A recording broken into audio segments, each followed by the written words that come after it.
সুস্থ থাকুন প্রতিদিন। দাঁতের ব্যথা দূর করতে ঘরোয়া উপায়। আমি এখানে মোট ৩টি উপায় নিয়ে কথা বলবো। শেষেরটা সবচেয়ে সহজ এবং গুরুত্বপূর্ণ। ১.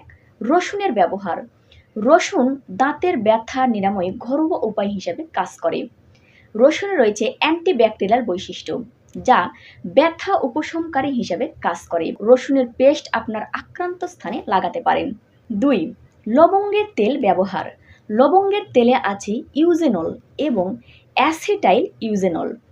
এতে রয়েছে প্রদাহ বিরোধী এবং ব্যথা উপশমকারী বৈশিষ্ট্য, তাই আক্রান্ত স্থানে লবঙ্গের তেল ব্যবহার করতে পারেন। ৩. লবণ পানির ব্যবহার। দাঁতের ব্যথা দূর করতে একটি সহজ এবং কার্যকরী উপায় হলো লবণ পানির গার্গল করা।